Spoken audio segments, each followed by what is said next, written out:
100 জনকে হুকুম করে দিল কতল করো। জাল্লাদ এক এক করে উলামা ধর থেকে কল্লা আলাদা করছে, ফিচকিরিদের রক্ত বাহির হচ্ছে। পাশের উলামাটা দাঁড়িয়ে আছে, মুখে কোনো ভয়ের ছায়া নাই। জোরে বলুন সুবহানাল্লাহ। যে দিলে আল্লাহ থাকে ও দিলে দুনিয়ার কোনো তাকত কখনো ভয় দেখাতে পারবে না। প্রথম কাতারে কিন্তু একটা বয়স্ক আলেম ছিলেন, তিনি প্রথম কাতার থেকে দ্বিতীয় কাতারে চলে গেলেন। চিঙ্গিস খান দেখলো, কিছু বললো না। আবার দ্বিতীয় কাতারে হুকুম করলো গর্দান উড়িয়ে দাও। দ্বিতীয় কাতারে আবার গর্দান উড়িয়ে দেওয়া হলো। ওই যে প্রথম কাতার থেকে বুজুর্গ উলামাটা ছিলেন, তিনি দ্বিতীয় কাতারে চলে আসলেন। তিনি দ্বিতীয় কাতার থেকে তৃতীয় কাতারে চলে গেলেন। দ্বিতীয় কাতারের সমস্ত উলামাদেরকে কতল করে দেওয়া হলো। 199 জন আলেমকে কতল করা হয়ে গেছে। লাস্ট কাতারে 101 জন, প্রথম কাতারের যিনি দ্বিতীয় থেকে তৃতীয়, তার সামনে চিঙ্গিস খান এসে বলছে, বুজুর্গ উলামা, এবারে তুমি কোন কাতারে যাবে? তোমাকে এবারে কে বাঁচাবে? হায় হায়, 199 আলেমের রক্ত কল্লা ধর থেকে আলাদা। এই মুহূর্ত যার মুখ দিয়ে কথা বেরোয় সেই তো যাবে জান্নাতে। ওই সময় দাঁড়িয়ে ওই বয়স্ক উলামা আসমানের দিকে শাহাদত আগুন তুলে বলছে, আল্লাহ আছে। জোরে বলুন সুবহানাল্লাহ। আরো চিৎকার দিয়ে বলুন আল্লাহু আকবার। আগুন তুলে বলুন আল্লাহ, আল্লাহু আকবার। আল্লাহ তিনি যিনি সব থেকে মহান, শাইউল কাদির, সর্বশক্তিমান যিনি।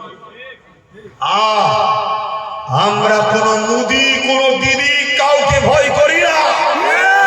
আমরা ভয় করি একমাত্র তামাম কায়নাতের স্রষ্টা, লাহু মুলকুস সামাওয়াতি ওয়াল আরদ, আল্লাহকে ভয় করি। জোরে বলুন সুবহানাল্লাহ। ভাইরা, তখন এই চিঙ্গিস খান রেগে গেল যে এত মারলাম, এর দিলে ভয় নেই আমার। আতঙ্ক তৈরি করতে চাইছে, আতঙ্ক। আজকে চিঙ্গিস খান কোন আতঙ্ক তৈরি করতে চাইছে না চাইলে? চাইছে। আতঙ্ক তৈরি করো, তাহলে এদের কবরস্থান ভাঙবো, চুপ করে দেখবে। এদের মসজিদ ভাঙবো, চুপ করে দেখবে। এদের মা বোনেদেরকে টেনে নিয়ে যে বাজারে নিলামে তুলবে, এরা চুপ করে দেখবে। যদি এদেরকে ভীতু না বানানো যায়, এরা যদি বীরের যা সিংহর মতো 1 ঘন্টা বাঁচবো, 1000 বছর কচ্ছপের মতো বাঁচতে আমরা রাজি নয়। ঠিক তো নাকি? 1 ঘন্টা বাঁচবো, দুনিয়াকে প্রমাণ রেখে দিয়ে যাবো যে আমি ছিলাম গাদ্দারদের দলে নয়, আমি ছিলাম ইতিহাস রচনাকারীদের দলে। জোরে বলুন সুবহানাল্লাহ। আল্লাহ ভাই হুঁশিয়ার সাবধান। শোনেন, ওই সময় ওই বুজুর্গ উলামাকে জাল্লাদ বলছে, আগে এর কতল কর। ব্যাস, মুখ দিয়ে বেরোতে দেরি, ঘোড়া লাফাতে শুরু করেছে। লাফানো তো লাফানো, ঘোড়াকে আর চিঙ্গিস খান থামাতে পারে না। ভয়ানক লাফানোটা ছুটতে শুরু করেছে। জাল্লাদ সহ তার সৈন্যরা এবার চিঙ্গিস খানের দিকে বাঁচাবে কি করে, সেই টেনশন। ঘোড়া তো ছুটছে আর লাফাচ্ছে। একটা সময় চিঙ্গিস খানের পা ফসকে গিয়ে, আর চিঙ্গিস খানের 1 পা বেঁধে গেছে পায়ে রাখা পাদানিতে, আর আরেক পা ফসকে এসে জমিনে। এই মাথা লাগে, কাঁধ লাগে, হাত লাগে, ছিন্ন বিচ্ছিন্ন হচ্ছে। একটার পর একটা আঘাত হতে হতে হতে হতে ঘোড়া ততক্ষণ পর্যন্ত থামেনি যতক্ষণ না চিঙ্গিস খান মরে জাহান্নামে গেছে। সুবহানাল্লাহ। মিটালো কে? আল্লাহ। মিটালো কে? আল্লাহ। 199 জনের কপালে শহীদের মরণ রেখেছিল কে? আল্লাহ। 101 জনকে গাজীর মর্যাদা দিল কে? আল্লাহ। তোমার আমার লস নাই। তুমি আমি জুলুমের বিরুদ্ধে, অন্যায়ের বিরুদ্ধে, সন্ত্রাসের বিরুদ্ধে, চোরেদের বিরুদ্ধে, খুনিদের বিরুদ্ধে, ওয়াকাবের দুশমনদের বিরুদ্ধে, মাদ্রাসার দুশমনদের বিরুদ্ধে কোরআনকে মিটে যাবে বলে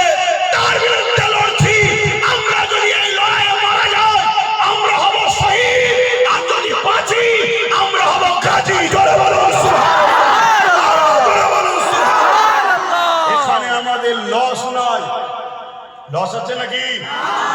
মরলে শহীদ, বাঁচলে গাজী। সেই রাস্তা ছেড়ে দিয়ে কোন জাহান্নামের কাতারে যাচ্ছ মুসলমান? ঘোমটার পিছনে যে কি শয়তানি আছে বুঝতে পারছো না? কবে বুঝবে? কবে বুঝবে? এখনো বুঝার সময় হয়নি যে ঘোমটা দিয়ে আস্তে আস্তে দাদাকে বাংলায় ঢুকাচ্ছে, ঘোমটা দিয়ে এসে আস্তে আস্তে ঢুকাচ্ছে। এটা বুঝতে এখনো পারছো নি? যখন আমার অকাবের বিরুদ্ধে আজকের ফেরাউন, আজকের নমরুদ, কেন্দ্রের মোদী সরকার আমার অকাবের বিরুদ্ধে যখন আইন করলো, এই বাংলার মুসলমান সমস্ত রাজ্যে আন্দোলন হচ্ছে। এই বাংলার মুসলমান যখন আন্দোলনে নেমেছিল, এই মমতা ব্যানার্জি বলেছিল বাংলায় কোনো অকাবলে আন্দোলন হবে না, দিল্লি চলে যাও। কেন? বাংলা নাকি মমতার বাবা খালি সংসদ? এই বাংলায় তুমি ভোট নেবে, এই বাংলার মুসলমানদের ভোট নেবে, এই বাংলার মুসলমানদের কাছে তোমার দলের কুকুরগুলোকে পাঠাবে যে ভোট দাও, ভোট দাও। আর এই বাংলার মুসলমানদের মসজিদ যখন বিজেপি দখল করতে চাইছে, এই বাংলার মুসলমানদের মাদ্রাসা যখন দখল করতে চাইছে, এই বাংলার মুসলমানদের কবরস্থানে যখন আঘাত দিচ্ছে, তুমি আমাদের সাথ দিলে না, আমাদের ভোটে তুমি সরকার হলে, উপরন্ত তুমি আমাদেরকে বলছো দিল্লি চলে যাও। এরপরও যারা আন্দোলন করতে নেমেছিল তাদেরকে তুমি জেল দিয়েছো। ওই জেলখানার মধ্যে একজন হলো নওশাদ সিদ্দিকী, জেল খেটেছে। আগামী দিন যদি আমরা কাউকে ভোট দিই, সেটা নওশাদকে দেবো, ঠিক না বেটে? কেন? সে ওয়াকাফকে বাঁচাবার জন্য একটা ছেলে সুপ্রিম কোর্টে লড়ছে। আর তোকে সরকার করলাম, তোকে 215টা সিট দিল মুসলমান, তোকে জিতালো এ জাতি, এ জাতি তোর উপরে ভরসা করলো, এ জাতি তোকে ভালোবাসলো। আর তুই এ জাতিকে বলছিস ওয়াকাফে আন্দোলন করলে সব থেকে বড় দুশ্মন আমি হব। তার মানে মসজিদের হয়ে আন্দোলন করলে দুশ্মন ও আমাদের হবে। আমি মাদ্রাসা কেন বিজেপি ভাঙছো বললে আমাকে জেলে দেবে মমতা। কবরস্থান নিয়ে আন্দোলন করব, মোদি তুমি কবরস্থান ভাঙছো কেন? আমার ওয়াকাফ নিতে দেবো না মোদি তোমায়। দিদির মুখে ব্যথা হচ্ছে, দাদার উপরে বোনের কত ময়া দেখেছো? দাদা দিদির সেটিংটা বুঝতে পারছো না, পারোনি? এখন মমতা মনে করেছে একটা মুক্তির একটা পীরজাদাকে নিয়ে নিলে হয়তো আমার বেড়া পার হয়ে যাবে। তোর মুক্তিও তোর সাথে জাহান্নামে যাবে, তোর পীরজাদাও তোর সাথে জাহান্নামে যাবে। আমার কাছে পীরজাদা আগে নয়, আমার কাছে আল্লাহর কোরআন আগে, আমার কাছে বাপ আগে নয়, আমার কাছে খোদার ঘর মসজিদ আগে, আমার কাছে আল্লাহ নবীর ঘর আগে।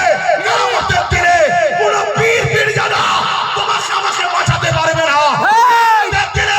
আমিনার লাল তোমার আমার জন্য শাফাত করবে। আজকে বলো আমিনার লালের দিনের দুশমন যারা, তাদের বিরুদ্ধে আমাদের লড়াই করা দরকার আছে না নয়? দিদির বিরুদ্ধে আমাদের ভোট দেবো না, দেবো না। দিদি মুদির পক্ষে থাকবেন না বিরুদ্ধে?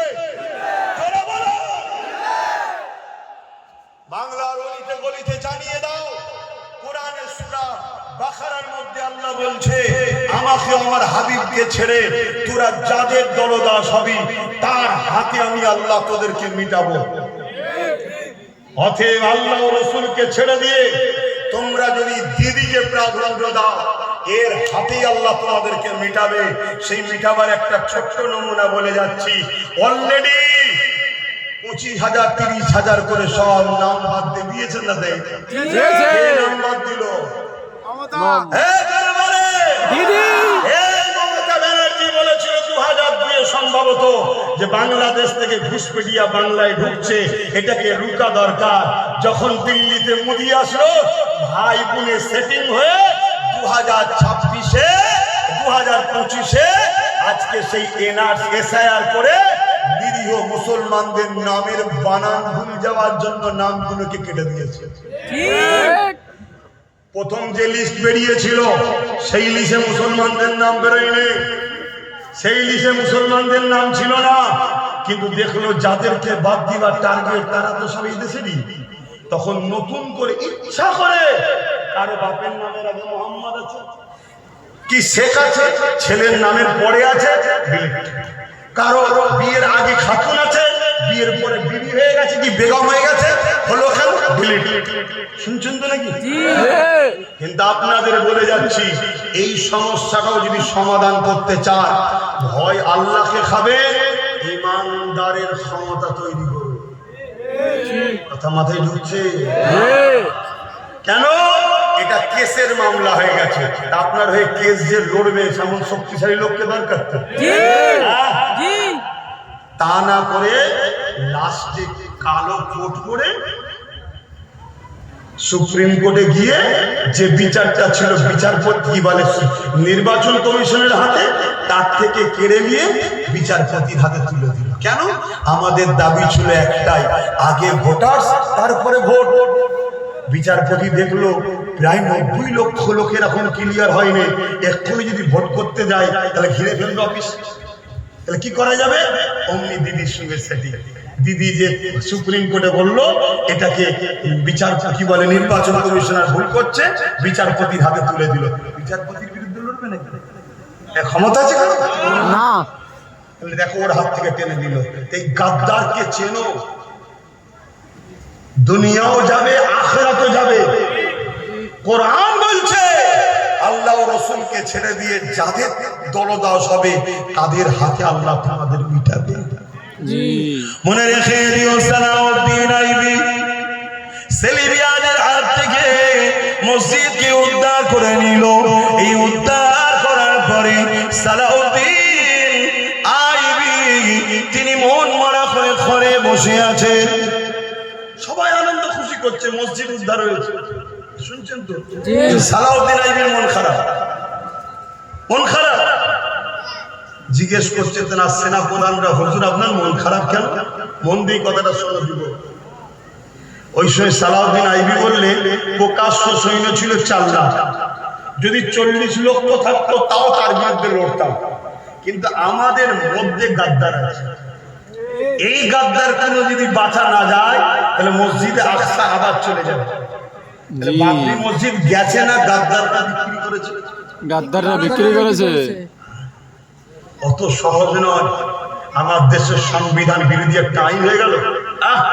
আমার দেশের সংবিধান বলছে কোন আস্থার উপরে রায় হয় না, আর দেশের সর্বোচ্চ আদালত থেকে রায় বেরোচ্ছে আস্থার উপরে।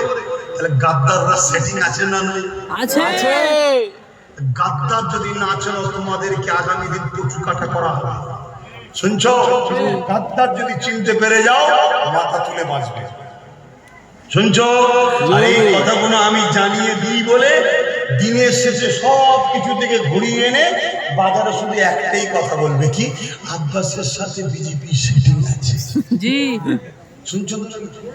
2021-এ 30টা জায়গায় দিয়েছিলাম, যা কোনোদিন পাসনি মমতা সেই শীত পেয়েছে না পাই, তা আজকেও সেই 30টা দিয়েছিল। এত বুকে ব্যথা হচ্ছে কেন?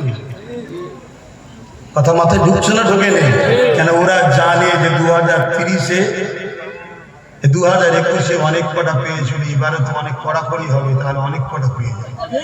একটাই যদি এত লড়াই দেয়, তার সাথে যদি আরো 15-20টা হয়ে যায়, ফাটাফাটি করে ফেলবে। তোমার এই 24 পরগনাতে যত কমই হোক 5-6টা পাওয়ার জায়গায় ইনশাআল্লাহ পুরো 24 পরগনা তো আমরা কন্ট্রোল করে ফেলবো। জি এই জন্যে গাদ্দারদের মাথায় বাজ পড়ে গেছে। ঠিক। সালাউদ্দিন আইবি বলছে আমাদের মধ্যে যে গাদ্দার আছে খুঁজে বার করতে হবে। এই গাদ্দার খুঁজবে কি করে? একটা টিম তৈরি করেছে, গোয়েন্দা টিম। সেই টিমকে সালাউদ্দিন আইবি ছেড়ে দিয়েছে। মনতে শোনে, যে চায়ের দোকানে ঢোকে নেই, বাজারে যায়নি, হাটে যায়নি, মেলায় যায়নি, ওই টিম ঢুকছে মসজিদে। শুনছেন? ওই টিম ঢুকছে মাদ্রাসা, ওই টিম ঢুকছে মুক্তবে, ওই টিম ঢুকছে খানকা। কেন? যেখানে আল্লাহর ওলি থাকবে তার পাশেই কিন্তু ছদ্মবেশী শয়তান। কথা মাথায় ঢুকছে? তো ওইভাবে সালাউদ্দিন আইবির গোয়েন্দা টিম 3,000 লোককে ধরেছে, যারা বড় বড় ইমাম, বড় বড় আলেম, বড় বড় মুফতি, বড় বড় বক্তা। 3,000 তৎকালীন সময় ধরেছিল, যারা সুরাতে সকলে মুসলমান, ভেতরটা কোটি কোটি টাকায় ইসলামের দুশমনদের কাছে বিক্রি হয়ে গেছে। তাদেরকে সালাউদ্দিন আইবি নিজে হাতে করে কতল করেছে। আজকে এরকম গাদ্দার আছে, সারা বছরে গাদ্দার কোনো পাওয়া যায় না। যখন মব লিঞ্চিং এর নামে এই বাংলার বারাইপুরেতে মুসলিম ছেলেকে খুন করা হয়, যখন মব লিঞ্চিং এর নামে গোরাক্ষা বাহিনীরা এই বাংলার বাঁকুড়াতে মুসলিম মানুষগুলোকে পেটে মারে, তখন এই গাদ্দার মুনাফিক আলেম উলামা পীরজাদাগুলোকে পাওয়া যায় না। ভোট যখন আসে তখনই শুধু বেরোয়, বেরিয়ে বলে আর একবার দিতে হবে, না বিজেপি চলে আসবে। গাদ্দার চিনতে পারছে? তোরা যদি বলিস তোদের কথাটা সত্য তখন মানতাম। তোরা যদি এই কথাটা বলতিস, কি কথা, যেখানে লড়াই বিজেপি ভার্সেস টিএমসি সেখানে টিএমসি কে দাও, আর যেখানে টিএমসি ভার্সেস আইএসএফ এর লড়াই সেখানে আইএসএফ কে দাও, তাহলে তোদের কথা মেনে নিতাম। কথা মাথায় ঢুকছে না, ঢোকে না? অনেক জায়গা আছে যেখানে বিজেপির কোনো ফ্যান্ডই নেই, বিজেপি কোনো ব্যাপারই নয়। এই যেমন তোমাদের এলাকা দেখো, এই পাশে আমডাঙ্গা বলো, দিগঙ্গা বলো, এসব জায়গায় বিজেপিটা কোনো ফ্যাক্ট। এই জায়গায় লড়াইয়ে যদি সবাই মিলে নিজেদের একটা শক্তি তৈরি করি, অসুবিধা আছে? জি না। না, এক গাদ্দাররা সেই ঘুরিয়ে ঘুরিয়ে ঘুরিয়ে ওয়াকাফের দুশমনদের শক্তিশালী করছে। তাহলে কাল যখন মসজিদ ভাঙবে, তা কোর্টে গিয়ে দাঁড়াবে কে? কাল যখন আরো কিছু ঘটবে, তোমাদের হয়ে রাস্তায় নেমে লড়বে কে? একটু ভেবে চিন্তে কাজ করা দরকার আছে। আমার কথাই খারাপ লাগছে? তাহলে চলে আসো, আর একটা কথা বলি। আল্লাহ নবী কোরআনের বাণী পৌঁছাতে গিয়ে মক্কা জমিনে অনেক কষ্ট ভোগ করেছে। মক্কা মানুষের আমার নবী পাকের উপরে অনেক জুলুম অত্যাচার করেছে। এই কোরআনের মেসেজ নবী পাক পৌঁছাতে গিয়েছে। এই যুবকেরা, তরুণেরা, তার মধ্যে তো ঈমান নাই, যার হৃদয়ে লা ইলাহা وَاتَّقُونَ حَبَّ إِلَيْهِ مِنْ وَلِدِهِ وَوَلَدِهِ وَالنَّاسِ أَجْمَعِينَ। যতক্ষণ পর্যন্ত তোমরা ঈমানদার দাবি করতে পারবে না, যতক্ষণ পর্যন্ত তোমাদের ধন দৌলত, জমি জায়গা, ঘর বাড়ি, টাকা পয়সা, বাপ মা, ছেলে পুলে, এমনকি নিজের জানের থেকেও আল্লাহ নবীকে বেশি না মহব্বত করবে, ততক্ষণ পর্যন্ত তোমরা ঈমানদার দাবি করতে পারবে না। যদি নবীর প্রেম হৃদয়ে থাকে, যে কোরআনের বাণী পৌঁছাতে গিয়ে আল্লাহ নবী কত কষ্ট পেয়েছে, ওই কোরআনের বিরুদ্ধে আমার বাংলার বিজেপির ফোরপাস নেতা এই এমন করে রয়েছেন মুনমুকুর নদিয়াতে, যে কিনা ফোরপাস নেতা, সে বলছে কোরআনের সূরা তওবার 5 নম্বর আয়াত নাকি হিংসা ছড়াচ্ছে। নাউজুবিল্লাহ। জোরে বলেন জি। একই সংবিধান বিরোধী বলেন, জি। একই সম্প্রদায় উস্কানি কথা বলেন। এর বিরুদ্ধে হাজার হাজার কেস হয়েছে, একে অ্যারেস্ট করেছে মমতা? না না, না, ওটা আমার ভাই হয়, ঠিক। ভোট নিবি আমার, আর আমার কোরআনের মিথ্যা কথা বলবে, সম্প্রদায় কথা বলবে, তাকে অ্যারেস্ট করবি না। আর কোথায় মালদায় কে একটা আন্দোলন করবে, তাকে ধরে বলবি, মেন মাথা ধরে বলছি। শুনছেন না? শুনলেন? এত বড় কথা বললো, কোরআনে নাকি সূরা তওবার 5 নম্বর আয়াত নাকি হিংসা ছড়াচ্ছে। কোরআন হিংসা মিটাতে এসছে না ছড়াতে এসছে? মেটাতে এসছে, বলুন মেটাতে এসছে। আরেকটা বাদশার নাম বলি, হতভাগা আকবর। নাম শুনেছেন? জি। আকবর কোরআনের বিরোধী করেছিল, কোরআনকে মিটাবে বলে দ্বীনে ইলাহি বলে কিতাব লিখেছিল। ওই কিতাব যখন বাজারে ছেড়েছে, ছাড়ার পরে আকবর বলতে লেগেছে, আমার উপরে ওহী এসেছে কোরআনকে মিটাবার জন্য। আকবর দ্বীনে ইলাহি লিখেছিল। এ যুবক, ইতিহাস জানো, ইতিহাস জানো, আজকে যেটা হচ্ছে এটা নতুন নয়, যুগে যুগে যুগে হয়েছে।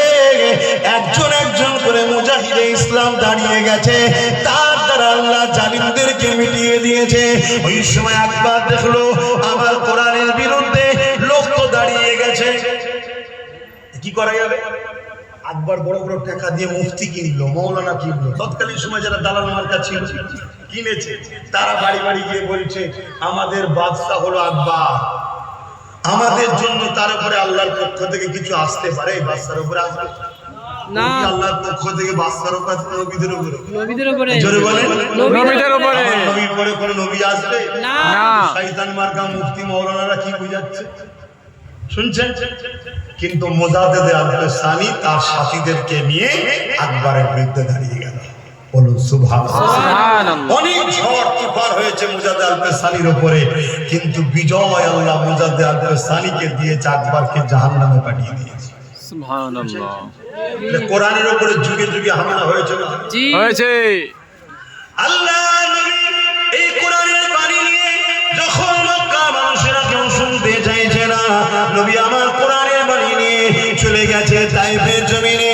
মক্কা সন্ত্রাসীরা তাইফের মানুষদেরকে আগে থেকে জানিয়ে দিয়েছে মুহাম্মদ রাসূলুল্লাহ যে বাণী নিয়ে আসছে ওই বাণীটা হলো সত্য বাণী, কিন্তু এই বাণীর মধ্যে ইনসাফ আছে, ওই বাণীর মধ্যে ইনসানিয়াত আছে, এই বাণীর মধ্যে মানব বন্ধন আছে, ওই বাণীর মধ্যে প্রেম আছে, ওই বাণীর মধ্যে ঐক্য আছে। কিন্তু আমরা যে মানুষকে জুলুম করে ক্ষমতা দখল করে রেখেছি, যদি মুহাম্মদ রাসূলুল্লাহ এই বাণী মানুষ শুনে নেয়, দলে দলে মুহাম্মদ রাসূলুল্লাহ দিকে লোক চলে যাবে। এই তাইফের মানুষেরা তোমরা মুহাম্মদ রাসূলুল্লাহকে তাইফের জমিনে ঢুকতে দেবে না। এ যুবকেরা, তরুণেরা, তোমার আমার দিলে যদি নবীর প্রেম থাকে মন দিয়ে শোনো, এই কোরআনের বাণী পৌঁছাতে গিয়ে তাইফের মানুষেরা আল্লাহ নবীর উপরে পাথর মারলে, আল্লাহ নবীকে আঘাত দিলে, যেখানে যেখানে পাথর লাগলো নবী পাকের শরীর মুবারক থেকে রক্ত ঝরে পড়তে লাগলো। এ নওজোয়ান তরুণেরা, বাবেরা, ওই রক্ত তাইফের জমিনে পড়তে লেগেছে। ওই রক্ত গড়িয়ে গড়িয়ে রাসূলুল্লাহ জুতা মুবারকে গড়িয়ে যায়। এই অবস্থাতে নবী পাক এমন করে তাইফের জমিনে অজ্ঞান হয়ে গেল। এই নওজোয়ানের অনেক করুণ কথা, অনেক বড় কথা আমি জানতে চাইছি, যে কোরআনের জন্য আমার রাসূলুল্লাহ তাইফের জমিনে রক্তাক্ত হলো, আজকে দিনে যদি ওই কোরআনের সূরা তাওবার 5 নম্বর আয়াতে কেউ যদি বলে হিংসা ছড়াচ্ছে, তারও বিরুদ্ধে আমাদেরকে লড়াই করতে হবে যেমন, আর ওই কোরআনকে কেউ যদি বলে মিটে যাবে, তার বিরুদ্ধে লড়াই করতে হবে না? হবে না? হবে। তবেই তো ঈমান। আচ্ছা বলুন তো দেখি, কোন ছেলে যদি তার বাপকে বলে আব্বা আমি তোমাকে ভালোবাসি, স্বাভাবিক, কিন্তু বাপকে যখন পাড়ার দু তিনজন গালিগালাজ করছে, ছেলে প্রতিবাদ করছে না, এটা কি ভালোবাসা? না, এটা বলবেন তো আব্বা এটা ভালোবাসা? আরে হাজারো বাপ কুরবান হয়ে যাক আমার কোরআনের কাছে, হাজারো বাপ কুরবান হয়ে যাক আমার কোরআনের কাছে। তুমি বলছো আমি আল্লাহকে ভালোবাসি, আর আল্লাহর কথা শেষ হয়ে যাবে যখন কোন কেউ বলে, তখন তুমি তার পক্ষে থাকতে পারবে? না। জোরে বলো। না। শোনো মন দিয়ে, ঈমান আছে না নাই বুঝবেন কি করে? বেশি দিন নয় মাদ্রাসা, কতটা বলুন? 1 মিনিট বলুন, বেশি দিন নয়। মুসলিম শরীফের হাদিস, আল্লাহ নবী জানাচ্ছেন ঈমান আছে না নাই বুঝবেন কি করে? আপনার তো বুঝা দরকার, আপনার তো বুঝা দরকার, যে যার ভাবা দরকার তোমার ঈমানটা আছে না নাই, ভাবা দরকার আছে না? এবার আপনার ঈমান আছে না নাই বুঝবেন কি করে? দাড়িটা কি ঈমান? টুপিটা কি ঈমান? নামাজটা কি ঈমান? রোজাটা কি ঈমান? হজটা কি ঈমান? ধরে বলুন। ঈমান তো আলাদা জিনিস, যেটা নবীর প্রেম ও আদব। তা আপনার মধ্যে নবীর প্রেম ও আদব আছে না নাই, মানে ঈমান আছে না নাই, আপনি বুঝবেন কি করে?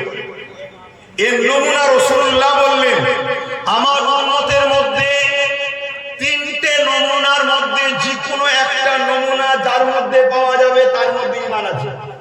কটা নমুনা? 3টের মধ্যে যে কোনো একটা। শুনছেন আব্বা জানেন না? ভালো আছে, বসেন বসেন। 3টে নমুনা বলবো না থাকবে? বলে। এক যুবক শুনবে না? জি। হিসাব করা, দাড়ি চাচা, গান শোনা, ফাংশনে যাওয়া, সিনেমা দেখা, পার্কে যাওয়া। কেউ কাফের বলতে পারবে? গুনাহগার। কালকে তওবা করবে, নামাজি হবে, হাজি হবে, আল্লাহ আল্লাহ করতে করতে কবরে যাবে। দয়াময় আল্লাহ বলেছে তওবাকারীকে আমি মাফ করে দিই। আল্লাহ চাইলে জান্নাতে যাবে। জোরে বলুন সুবহানাল্লাহ। আর ঈমান নেই, মসজিদে তাহাজ্জুদ করছে। ঈমান নেই, প্রত্যেক বছর হজ করতে যাচ্ছে। ঈমান নেই, দাড়ি রেখে মাথায় টুপিতে বড় জুব্বা লাগিয়ে ঘুরছে। এই কিছু কাজে লাগবে? জাহান্নামে ঢুকবে আর বেরোবে না। শুনছো মরজ? আমার বাপ ঠোঁট আল্লাহ সেলাই করে পাঠায়নি, কেটে বাড়িয়েছে। ঠিক। এখানে বুঝে লিয়া দরকার যে আল্লাহ বলে দিয়েছে তোর ঠোঁট কাটা এই জন্য পাঠিয়েছি, হক কথা ফক করে বলবি, কোন রকম ঘাবড়াবি না। দুনিয়া চটে যায়, চটে যা, তোর মাকসাদ হবে আল্লাহ যেন রাজি হয়। আরেকটা হাদিস বলছে শোনো, যার মধ্যে চারটে খসলত আছে সেই তো ঈমানের মজা পায়, সেই তো প্রকৃত মুসলমান ঈমানদার জান্নাতি। কি?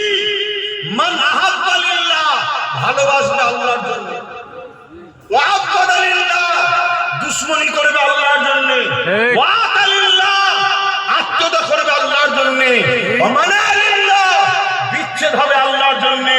এরাই হলো প্রকৃত ঈমানদার। আমি কাউকে সাপোর্ট করি, উদ্দেশ্য থাকবে আল্লাহ। আমি কারো থেকে মুখ ফিরিয়ে নি, উদ্দেশ্য থাকবে আল্লাহ। আমি মা বাপকে ভালোবাসি, উদ্দেশ্য হলো আল্লাহ। আমি স্ত্রীকে ভালোবাসি, স্বামীকে ভালোবাসি, সন্তানকে ভালোবাসি, উদ্দেশ্য থাকবে আল্লাহ। তাহলে আজকে আমি গত 15 বছর যা সাথ দিয়েছি, আজকে তাকে আমি ডিভোর্স দিলাম। কেন ডিভোর্স দিলাম? সে কোরআনের দুশমন, তাই তাকে আমি আর ভালোবাসি না। ঠিক না বেঠে? এখনো যদি ভালোবাসো, এখানে আল্লাহ আছে না। মাথায় ঢোকাও।